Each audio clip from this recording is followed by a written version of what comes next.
press the bell icon on the YouTube app and never miss another update. नमस्कार प्रिय विद्यार्थियों, आज का हमारा टॉपिक है परावैद्युतांक, आपेक्षिक विद्युतशीलता या विशिष्ट परावैद्युतता। परावैद्युतांक को डाई इलेक्ट्रिक कांस्टेंट इंग्लिश में कहते हैं। विद्युतशीलता को रिलेटिव परमिटिविटी कहते हैं, एप्सिलॉन आर। और विशिष्ट परावैद्युता को स्पेसिफिक इंडक्टिव कैपेसिटी कहते हैं। कल भी हमने इसके बारे में कुछ पढ़ी थी बातें, कुछ फॉर्मूले भी बताए थे। मैंने कहा ये विमाहीन होती है और कांस्टेंट होती है, लेकिन हमें टॉपिक्स को जल्दी जल्दी कवर नहीं करना है कि हमने ठीक है उतनी बातें कर ली, अब हम कूलाम के वेक्टर फॉर्म की बात करें, आगे जल्दी जल्दी बढ़ते जाएं। हमें ऐसा नहीं करना है, क्योंकि हमारा लक्ष्य बड़ा है। हमें सिर्फ 12th क्लास लेके नहीं चलना, हमें 12th क्लास को आधार बना के उस लक्ष्य की प्राप्ति तक पहुंचना है जो आपने देखा है, IIT, नीट या और जो इससे भी बड़ा लक्ष्य जो आपका है। तो 12th क्लास आपका उद्देश्य है और लक्ष्य हमेशा बड़ा होता है। लक्ष्य को प्राप्त करने के लिए उद्देश्यों का निर्माण होता है। 12th क्लास अपना उद्देश्य है, इस उद्देश्य को आधार मानते हुए हम अपने लक्ष्य को प्राप्त करेंगे, और वो तभी हम कर पाएंगे जब हम जो लक्ष्य अपना उद्देश्य जो है, हमारी फिजिक्स जो है कक्षा 12 की, उसके भीतर के कॉन्सेप्ट को, जो प्रत्येक जो स्टेप हैं, प्रत्येक जो भौतिक राशियां हैं, प्रत्येक जो टॉपिक्स हैं, उनका जो कॉन्सेप्ट है वो अपने किस प्रकार से, किस कंडीशन से लागू होते हैं, और उनके अंदर की गहराई पूर्ण बातें जो हम समझेंगे, पढ़ेंगे, तो ही हम अपने लक्ष्यों को प्राप्त कर पाएंगे। वरना तो सिर्फ हम फॉर्मूले याद कर सकते हैं, और उन फॉर्मूलों के हिसाब से अगर थोड़ा सा कॉन्सेप्टल क्वेश्चन हमें दिया जाएगा तो हम उन कॉन्सेप्ट को नहीं हल कर पाएंगे, क्योंकि हम सिर्फ फॉर्मूले जानते हैं, उसके अलावा हम कुछ नहीं जानते। तो हमें जल्दी जल्दी आगे बढ़ने की बजाय हमें बिल्कुल धीरे धीरे चलना है। इस अपने पास काफी टाइम है, हमें चीजों को समझना है। इतना समझना है कि एक बार समझते ही हमें 40-50% जो टॉपिक्स है वो क्लियर हो जाए, भविष्य में सेफ हो जाए, और उसे दोबारा पढ़ते ही हमें 100% क्लियर हो जाए। हमें बार बार पढ़ने की आवश्यकता न पड़े, हम दूसरों को भी इसके बारे में क्लियर कर सकें कि इस प्रकार से होता है। तो चलिए शुरू करते हैं, परावैद्युतांक क्या होता है। इसे समझने के लिए हमें कूलाम नियम पे जाना होगा। कूलाम नियम में हमने देखा था कि दो चार्जेज हैं आपके। यहाँ पे मैंने पॉजिटिव चार्जेज लिए हैं, क्योंकि मैंने साइन नहीं दिखाए हैं, तो पॉजिटिव इसका मतलब है। दो चार्जेज हैं Q1 Q2, R डिस्टेंस पे ये रखे गए हैं, और दोनों एक दूसरे पे सेम मैग्नीट्यूड का फोर्स लगा रहे हैं। याद रखें मैग्नीट्यूड का, न कि डायरेक्शन, क्योंकि जो कूलाम नियम हमने पढ़ा है वो सिर्फ स्केलर फॉर्म है और सिर्फ मैग्नीट्यूड ही वो बताता है। तो एक दूसरे पे F फोर्स वो लगाते हैं, और ये जो हमने पढ़ा था ये हवा या निर्वात के लिए, एयर या वैक्यूम के लिए हमने पढ़ा था। और ये जब तक मीडियम की बात ना आए, ये एयर या वैक्यूम के लिए ही लागू होता है। तो एयर को मैं ए से डिनोट कर रहा हूं, तो इसमें फोर्स क्या होगा, Fa बराबर KQ1 Q2 अपॉन R²। के की वैल्यू आप जानते हैं 1/4 पाई एप्सिलॉन नॉट, जो निर्वात की विद्युतशीलता होती है। चीजों को आसानी से समझने के लिए मैं मान लेता हूं कि जो फोर्स है इसका मैग्नीट्यूड 10 न्यूटन है। हमने माना कि हवा या निर्वात में इन आवेशों के बीच में जो R डिस्टेंस पर रखे गए हैं, जो फोर्स आया वो 10 न्यूटन का आया, मैग्नीट्यूड 10 न्यूटन का आया। अब सेम इसी व्यवस्था का मतलब है, न तो हमें चार्जेस को कम ज्यादा करना है, इसका मैग्नीट्यूड कम ज्यादा नहीं करना है, और न ही इनके बीच की डिस्टेंस को कम करना है। इस पूरे सिस्टम को हम वाटर के अंदर रख देते हैं, पानी के अंदर रख देते हैं, तो ये माध्यम चेंज हो जाता है। और ऐसा जब हम करते हैं तो जितना फोर्स निर्वात या हवा में था, पानी में रखने के बाद वो 80 मैग्नीट्यूड से घट जाता है, यानी 80 बटा हो जाता है, 80 बटा हो जाता है पहले की तुलना में। इसे हमने डिनोट किया FW से। अगर इसी व्यवस्था को जो निर्वात के अंदर थी, उतने ही चार्जेस का मैग्नीट्यूड, उतनी ही उनके बीच की दूरी, उसी व्यवस्था को अगर हम ग्लिसरीन में रखते हैं, ग्लिसरीन में, तो देखा जाता है कि जो Fg यानी ग्लिसरीन में फोर्स जो है वो 10 न्यूटन यानी कि निर्वात की तुलना में 43 बटा हो जाता है, यानी इतने गुना कम हो जाता है। 43 मैंने इसलिए लिखा कि एक्यूरेट वैल्यू जो है वो 42.5 होती है, मैंने सिंपल रखने के लिए 43 इसको लिया। तो आप ये सोचेंगे कि ये 18 कैसे आ गया, 43 कैसे आ गया। 80 जो है, 80 जो है इस पानी का इनहेरेंट बिहेवियर है, उसका ये व्यवहार है कि ये इस फोर्स को, इन चार्जेस के मध्य फोर्स को इतना गुना कम कर देता है। 43 जो है वो एक मैग्नीट्यूड है इस ग्लिसरीन का, जो इसको 43 गुना कम कर देता है निर्वात की तुलना में। ऐसे भी बहुत सारे मीडियम हमारे पास हो सकते हैं।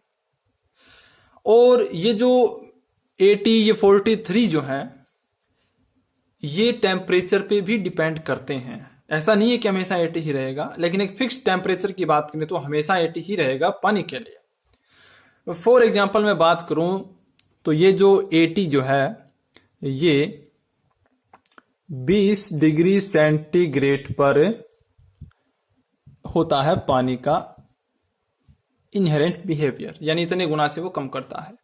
अगर यही 17 से 18 डिग्री टेम्परेचर के पास लिया जाए पानी को, तो ये जो 80 है ये 81 इसकी वैल्यू हो जाती है, यानी टेम्परेचर घटाएंगे तो वैल्यू उसकी बढ़ जाती है, और वो जो निर्वात की तुलना में फोर्स है उसको और कम कर देता है।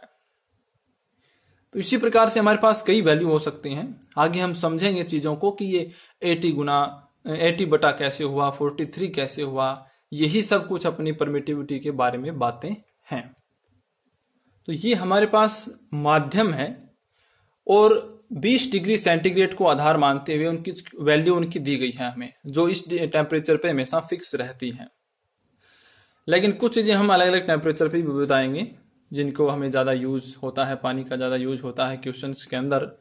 तो जो हमारा ग्लास होता है मीडियम कांच, उसका जो परावैद्युतांक जो है एप्सिलॉन आर, उसकी वैल्यू होती है 5 से 10 के बीच में। कांच के कई टाइप्स होते हैं, इस वजह से ये रेंज दी गई है।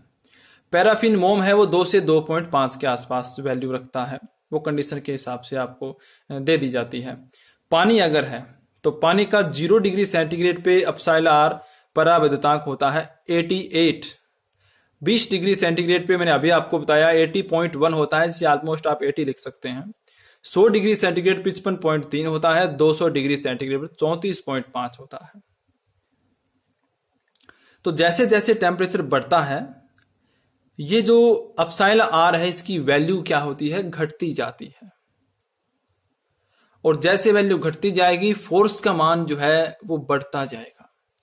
अमोनिया की बात करें तो -80 डिग्री सेंटीग्रेड पे 26 एप्सिलॉन आर का मान होता है, -40 डिग्री सेंटीग्रेड 22 होता है, 0 डिग्री पे 20 होता है, और 20 डिग्री सेंटीग्रेड पे 17 होता है अमोनिया के लिए एप्सिलॉन आर का मान। निर्वात के लिए हम 1 लेते हैं, 1 ही होता है। हवा के लिए 1.00059 होता है, जो 1 के ऑलमोस्ट बराबर है, इसलिए हम निर्वात या हवा को एक ही बात मानते हैं। ग्लिसरीन के लिए होता है 42.5, 20 डिग्री सेंटीग्रेड पर है ये 42.5, इसे ऑलमोस्ट आप 43 लिख सकते हैं। ऑक्सीजन के लिए 1.00053, रबड़ के लिए 7, और सबसे मोस्ट इंपोर्टेंट है सुचालक मीडियम के लिए। अगर माध्यम जो है सुचालक है तो एप्सिलॉन आर का मान अनंत होता है, अनंत। इसके बेसिस पे हम ये बताएंगे कि ये माध्यम बदलने से फोर्स किस प्रकार से बदलता है आवेशों के मध्य। तो अगर हम डेफिनेशन देना चाहें परावैद्युतांक की, या जैसे अपेक्षिक विद्युतशीलता या विशिष्ट परावैद्युता भी कहते हैं, तो क्या होगी कि निर्वात में आवेशों के मध्य कितना विद्युत बल लगता है बटे माध्यम में कितना लगता है, इन दोनों का जो अनुपात है वो ही डेफिनेशन होगी परावैद्युतांक की। एक और तरीका भी है इसे बताने का, इसे हम ऐसे भी कह सकते हैं कि किसी माध्यम की उपस्थिति में आवेशों के मध्य जितना बल लगता है वो निर्वात की तुलना में जितना गुणा कम प्राप्त होगा, उसे ही माध्यम की विद्युतशीलता, अपेक्षिक विद्युतशीलता कहेंगे। क्योंकि वो डिपेंड करेगा कि परावैद्युतांक कितना है, उतना ही कम प्राप्त होगा जितना परावैद्युतांक है, तो वही उसकी डेफिनेशन है। तो अगर मैं मान लूं कि परावैद्युतांक तो एप्सिलॉन आर होता है, यह हम जानते हैं। यदि मान लें कि निर्वात में आवेशों के मध्य बल F है और मीडियम में FM है, तो वैल्यू एवेल्यूएट करें यहाँ पे F बराबर k(q1) होता है, तो k की वैल्यू निर्वात के लिए है 4πε0 dot r square dot Fm नीचे है तो q1 नीचे आ जाएगा। k की वैल्यू जो है मैंने लिखी ऊपर, तो मीडियम के लिए 4πε आता है माध्यम की विद्युतशीलता, कल मैंने आपको बताया था, डॉट r स्क्वायर। यहां से सारी चीजें क्रॉस हो जाती हैं, ऊपर ε m बचेगा, नीचे ε0 बचेगा, जो εr के बराबर है। तो ये इसका फॉर्मूला है, यानी पराविद्युतांक जो है वो निर्वात में आवेशों के मध्य बल और माध्यम में आवेशों के मध्य बल के अनुपात के बराबर होता है। या आप इसे ऐसे भी कह सकते हैं कि माध्यम में निरपेक्ष विद्युतशीलता और निर्वात की विद्युतशीलता का अनुपात जो है वो परावैद्युतांक होता है। और अगर यहां से मीडियम की विद्युतशीलता आप ज्ञात करना चाहें तो ε0 εr का मल्टीप्लाई होगा। और यहां से आप देख पाएंगे कि जो मात्रक ε m का होगा वही मात्रक ε0 का होगा, कूलाम स्क्वायर पर न्यूटन मीटर स्क्वायर। और ये दोनों आपस में क्रॉस हो जाएंगे, अनुपात 1 आएगा, यानी कांस्टेंट आएगा। कांस्टेंट की कोई मात्रक नहीं होता, कोई विमा नहीं होती, तो इस प्रकार से ये होता है। इसे और समझते हैं। अभी ये हमारा फोर्स है k(q1) upon εr dot r square, medium में है ये, क्योंकि k की वैल्यू 1/4πε0 होता है और ε0 डॉट εr की वैल्यू εm होता है, तो मीडियम का है ये। मैं यहां पे Fm लिखूं तो ज्यादा बेहतर रहेगा। q1 यहां से इस प्रकार से इसको लिख सकते हैं 4πε0 εr डॉट r स्क्वायर। तो अगर आप इस चीज को देखें तो ये अपना निर्वात के मध्य, जो निर्वात में आवेशों के मध्य लगने वाला बल है, ये बल εr से डिवाइड है, यानी जो माध्यम की विद्युतशीलता होगी, आपेक्षिक विद्युतशीलता कहें हम इसे या पराविद्युतांक कहें, वो जितना होगा उतना ही फोर्स जो है वो निर्वात की तुलना में कम हो जाएगा। और यही इसकी डेफिनेशन है, यानी कि ये काम क्या करता है, ये फोर्सेस का मान जो है वो घटाने का काम करता है।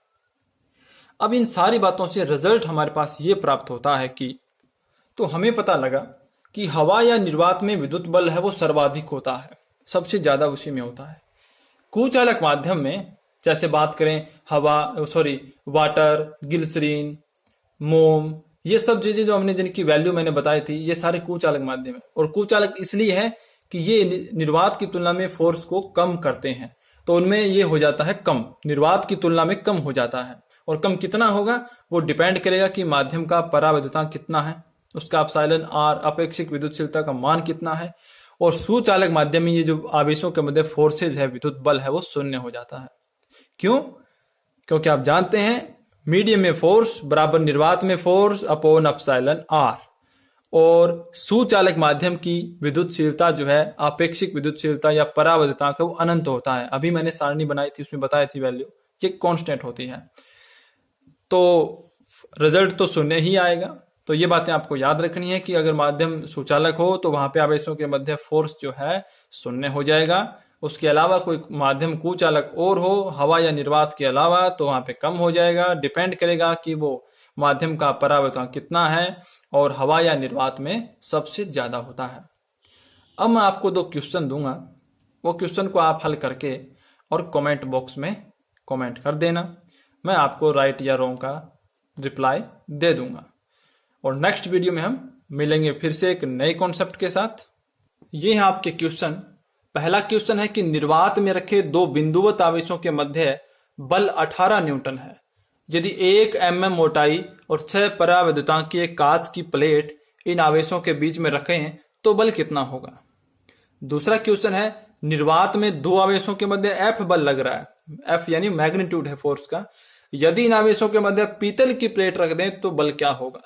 ये दोनों क्वेश्चन जो है आप उनको आंसर मुझे कमेंट बॉक्स में दीजिए। तो मिलते हैं नेक्स्ट वीडियो में, तब तक के लिए धन्यवाद।